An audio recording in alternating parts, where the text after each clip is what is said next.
Pulling white-knuckle, butt-clenching 10G hard turns through buildings close enough to scrape the paint off my space hot rod is the kind of experience I thought I'd never get outside of a good science fiction flick.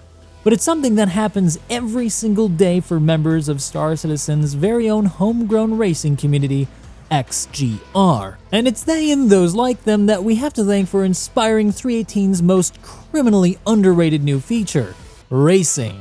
Which isn't just a cool set of new locations, but an actual honest-to-Chris gameplay loop complete with 7 new, progressively more difficult tracks unlocked through the reputation system. And so in a moment, I'm going to take you through a comprehensive overview to explain exactly why it's a feature that you simply are not going to want to miss. And if by the end you think I did a good job and deserve it, don't forget to hit that like and subscribe button to show your support. Just like you could also support me through checking out the sponsor of today's video, NordVPN.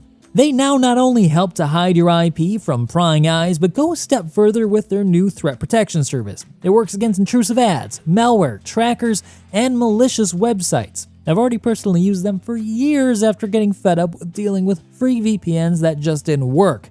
So now I can get access to IP-restricted websites while I work from abroad, while all protecting my personal information. I also use the app on my iPad to let me watch shows like Strange New Worlds, which is frustratingly not available here in Taiwan. So if you're looking for a new reliable VPN service and you want to help support the channel, head on over to nordvpn.com/morphologist to get a huge discount on a 2-year plan, plus get an additional month for free. That's nordvpn.com/morphologist. And if none of this really works for you, you can always get your money back with their 30-day money-back guarantee.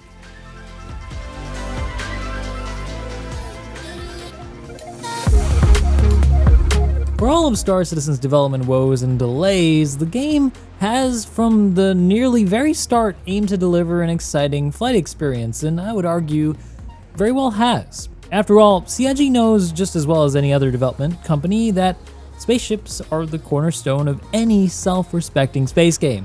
And that's why one of the first things they did for backers is create a mode called Arena Commander, which included racing back in 2014. Since then, the flight model, though, has seen some improvements and changes to what we have today, which has enabled popular creators like Tarada to create incredible low-flying montages like this. Sadly, though, while the flight model has improved and evolved over the years, the Arena Commander racing mode never really did. In fact, it's pretty much the same as it was back in the day, and as a result, the racing communities that started back in 2014 are all but gone.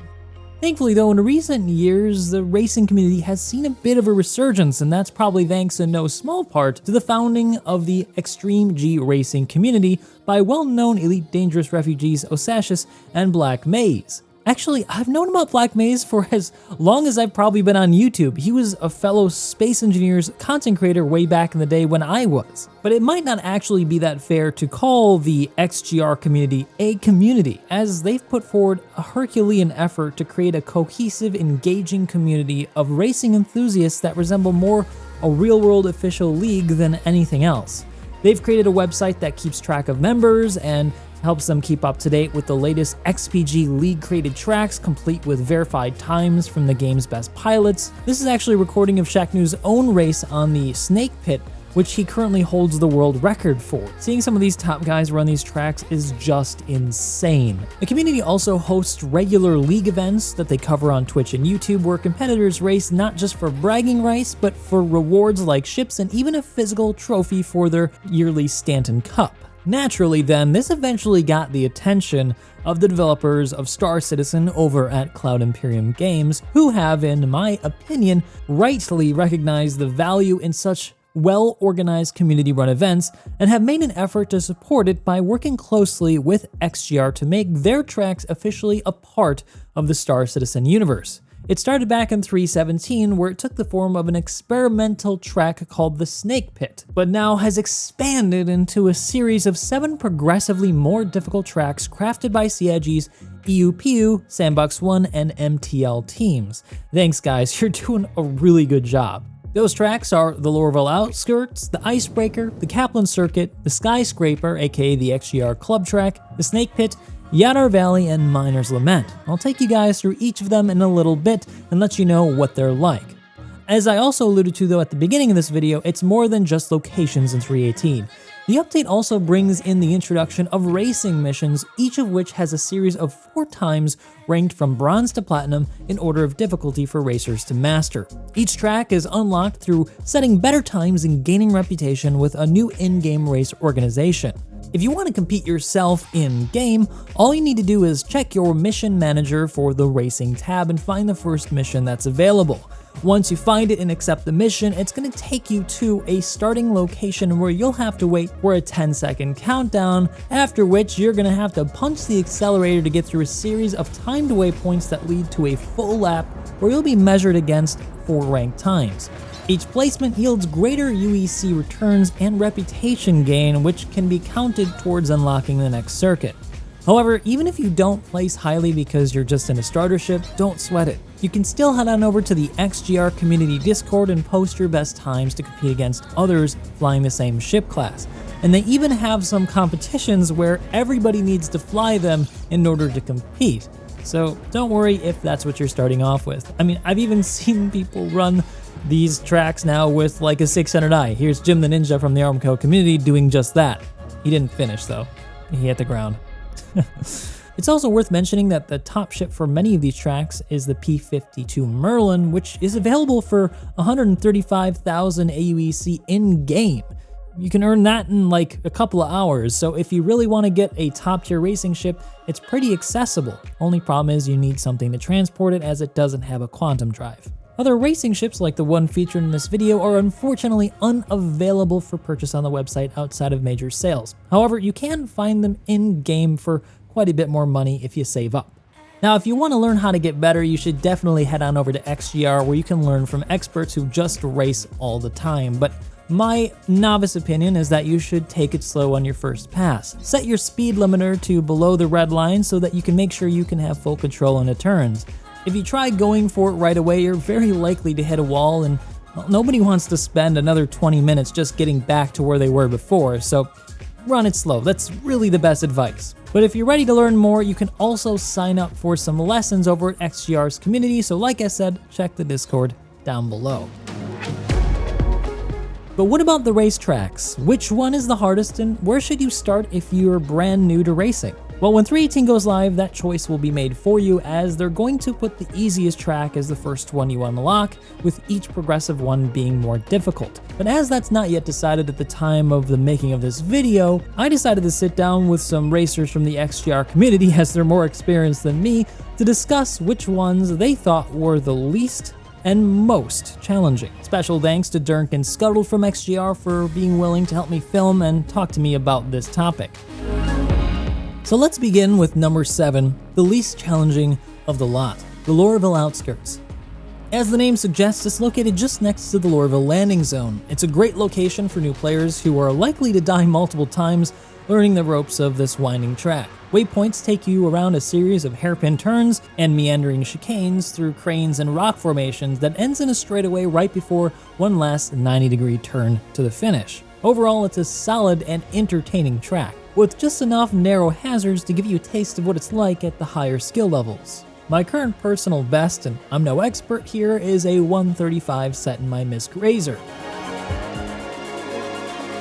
Next is the Icebreaker, which is located on Microtech's moon Euterpe, around a sprawling facility. It features a few sharp turns, but includes a lot of ground-scraping chicanes and decreasing radius turns that can really get your blood pumping. I recommend that you fly this one in the day though, and with the canopy down if possible, as storms here can make visibility go to near zero. Personally, this is one of my favorites, and I want to go back to it to set some better times, but my current best is a 136.3 with again my MISC racing ship, the Razor.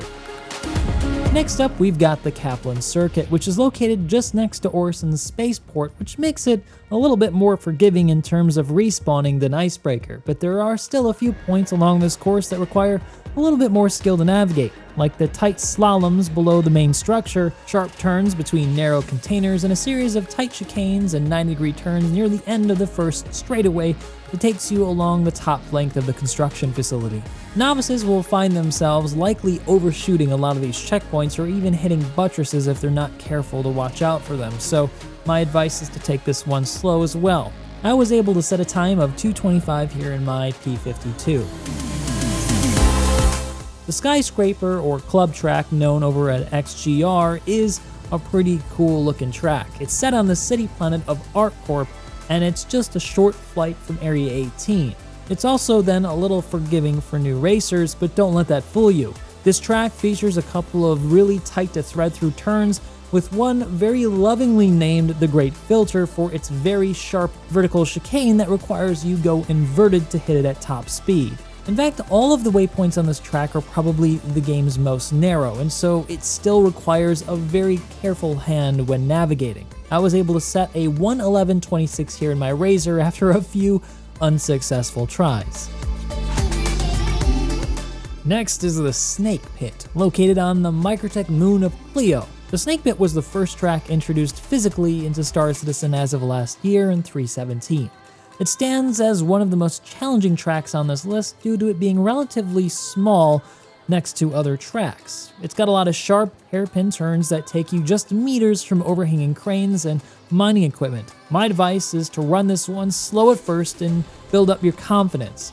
Don't get overconfident though, because one slip up will have you resetting. I was finally able to set a 1:03 here in my MISC Razor, which is actually quite a bit slower than the best times in the world. Next is the Yadar Valley Circuit, located on the beloved moon of Crusader Daymar. Yadar Valley is set in a Tatooine-esque sand wasteland, and its track is similar to that of the Snake Pit, in that it has a lot of tight hairpin turns, but the most difficult areas are a series of deceptively tight chicanes that have you slamming into a cliffside if you're not careful. There's also a tight inverted turn after a long straightaway that follows with a series of tight chicanes that end in a hairpin that really mess players up. Mistakes here will have you spending quite a few minutes getting back to this location, so caution more than anything else is advised here while you build confidence. I was able to set a 1:19.81 here in my Razor after quite a few tries. This is probably my favorite track next to the Icebreakers, so I'll probably be revisiting this quite a bit more in the future to try to set some better times. Last but not least though, we arrive at the most difficult track on this list, and that's Miner's Lament. This track is located around 130 kilometers away from the favorite home of pirates, Grim Hex, which orbits in an asteroid belt above the Crusader moon of Yela. This track gets the top spot for most difficult for being located in a vacuum. While most of the turns here are relatively wide and easily navigable by less experienced pilots, the lack of atmosphere will have novices often overshooting turns or slamming into debris, stations, or rocks that are scattered about the area if they're not paying attention. Worse yet, the higher speeds mean a higher chance of blacking out in turns, which often leads to the death of the pilot, and so you're going to have to be really careful when making high G turns. Still, it's one of the most beautiful locations in Stanton when the sun rises on either side of Yela.